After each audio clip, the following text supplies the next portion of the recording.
Hello दोस्तों, आज मैं आपके लिए लेकर आया हूँ एक नया वीडियो जिसमें मैं बात करूँगा NMDC लिमिटेड जो कि आज के डेट में नोटिफिकेशन जारी किया है वेरियस पोस्ट पे वैकेंसी के बारे में। तो दोस्तों, मैं सिर्फ इस वीडियो में बात करूँगा माइनिंग पोस्ट के बारे में। तो दोस्तों, ये NMDC लिमिटेड एक गवर्नमेंट सेक्टर में आती है, गवर्नमेंट सेक्टर के अंडर में आती है, मतलब गवर्नमेंट कंपनी बोल सकती है आप इसको, NMDC को। लेकिन ये जो नोटिफिकेशन जारी किया है जॉब से रिलेटेड, तो इसमें कॉन्ट्रैक्ट बेसिस पे जिसका पीरियड होगा बस 3 साल का और 65 ईयर्स विच इवर द ईयर। मतलब अगर आपका जैसे अब 63 में आप ज्वाइन करते हैं दोस्तों, 63 ईयर में, तो आपका 2 साल में आपका हो जाएगा 65, तो आपको ये रिटायरमेंट ले लेना पड़ेगा, मतलब कंपनी आपको निकाल देगी। तो आपका एज भी 65 से नीचे होना चाहिए दोस्तों। इसी के बारे में मैं पूरा डिटेल्स में आपको आगे बताऊंगा दोस्तों। सबसे पहले हम लोग देखते हैं दोस्तों माइनिंग इंजीनियर के बारे में, जो कि कॉन्ट्रैक्ट बेसिस पे है। मैं पहले भी बता चुका हूँ, जितने भी यहाँ पोस्ट रिलीज हुए हैं सिर्फ कॉन्ट्रैक्ट बेसिस पे, जो कि नंबर ऑफ पोस्ट कितना है दोस्तों, 12 देख सकते हैं यहाँ पे। क्वालिफिकेशन में क्या होना चाहिए दोस्तों, आपके पास degree in mining engineer from recognised university, मतलब आपके पास डिग्री हो किसका, माइनिंग इंजीनियर का, कहाँ से, रिकॉग्नाइज्ड यूनिवर्सिटी से। उसके बाद दोस्तों second class first class manager certificate हो। अब competency under CMR issue by DGMS for coal, आपका कोल से फर्स्ट या सेकेंड क्लास का सर्टिफिकेट होना चाहिए दोस्तों। के पास डिग्री इन माइनिंग इंजीनियरिंग का सर्टिफिकेट होना चाहिए। अब एक्सपीरियंस क्या बोलता है दोस्तों, 4 ईयर का एक्सपीरियंस होना चाहिए। कौन सा फील्ड में, mine planning, drilling blasting, mine safety, dewatering of mine water, environment management, quality control of coal production, excavation. इन फील्ड से आपको नॉलेज होना चाहिए इन फील्ड के बारे में। तो दोस्तों मैं आगे बढ़ता हूँ माइनिंग सरदार के लिए, नहीं ओवर माइनिंग के लिए। ये देख सकते हैं दोस्तों, नंबर ऑफ पोस्ट 25 है, किसके लिए, माइन ओवर माइन के लिए, कॉन्ट्रैक्ट बेसिस पे है। क्वालिफिकेशन क्या होना चाहिए, degree in mining engineering from recognised institute with second class manager certificate under CMR issue by DGMS for coal.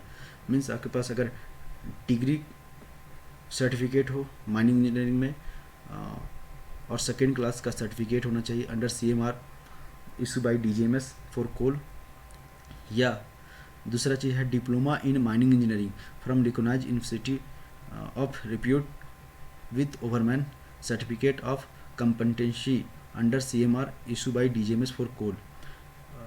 ये होना चाहिए आपके पास डिप्लोमा प्लस आपके पास ओवरमैन का कंपटेंसी सर्टिफिकेट होना चाहिए अंडर CMR के द्वारा जो रिलीज होता है वो। और क्या होना चाहिए, valid first aid certificate issue by Saint John's ambulance association. आपके पास फर्स्ट एड का सर्टिफिकेट होना चाहिए जो कि सेंट जॉन्स एम्बुलेंस एसोसिएशन के द्वारा बनता है। ये होना चाहिए। आपका एक्सपीरियंस कितना होना चाहिए दोस्तों, 5 years. Qualification working experience in open cast coal mines, open cast coal mines कितना, आपके पास 5 ईयर का एक्सपीरियंस होना चाहिए। अब मैं सबसे लास्ट बात करता हूँ माइन सरदार के लिए, जो कि ये भी कॉन्ट्रैक्ट बेसिस पे है।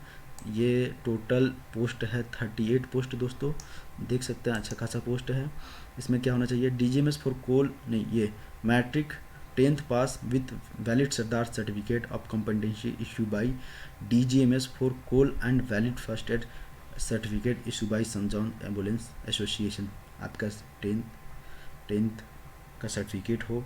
दूसरी बात है वैलिड सरदार सर्टिफिकेट हो और आपके पास वैलिड फर्स्ट एड सर्टिफिकेट हो जो कि सेंट जॉन एम्बुलेंस एसोसिएशन के द्वारा दिया गया हो। एक्सपीरियंस आपके पास 1 ईयर का हो तो चलेगा। तो दोस्तों आगे बात करते हैं। फिर देखिए दोस्तों, ये जो भी नंबर ऑफ पोस्ट है उस पर भी रिजर्वेशन है, किसके लिए, SC के अलग, ST के अलग, OBC के लिए NCL, EWS, PWD, and ex service means in as per GOI guidelines. तो ये चीज़ आपका रिजर्वेशन सीट है। आपका क्राइटेरिया क्या होना चाहिए? Candidate should B citizen of India, आप इंडियन होना चाहिए आपको। दूसरी बात है जो हम लोग ऊपर बात किए कि क्या उसके पास डिग्री होना चाहिए, क्या एक्सपीरियंस होना चाहिए, ये आपको फुलफिल करना होगा। सी में क्या दिया गया है? The candidate should be below 65 year of age of employment. पहले मैं बता दिया हूँ आपका 65 ईयर से कम होना चाहिए। उसके बाद है term and condition of contract. क्या कॉन्ट्रैक्ट का कुछ टर्म एंड कंडीशन होता है? उसमें 3 ईयर का होगा आपका इनिशियल और till the age of 65 years whichever the earlier the initial agreed period can be extended based on performance and depending on the requirement। मतलब ये 3 ईयर के पीरियड है वो बढ़ सकता है आपके परफॉर्मेंस के अनुसार और रिक्वायरमेंट के अनुसार। और क्या आपके पास है? The selected candidate will be paid following the consolidated revenue. ये दोस्तों आप इसका नोटिफिकेशन इस साइट पे जाके आप देख सकते हैं। मैं मोटा मोटी चीज़ बात करूँगा दोस्तों इस वीडियो में, तो आप देख सकते हैं। माइनिंग इंजीनियर कॉन्ट्रैक्ट कितना आपका सैलरी होगा? 17,000 पर मंथ। अच्छा खासा सैलरी है दोस्तों। और मैं बात कर लेता हूँ ओवरमैन के बारे में। ओवरमैन के बारे में ये इसका आप देख सकते हैं सैलरी 15,000 पर मंथ। माइनिंग सरदार के लिए आप देख सकते हैं दोस्तों 40,000 पर मंथ। आप इसको कौन सा साइट पे आपको अप्लाई करना है उसके बारे में बता देता हूँ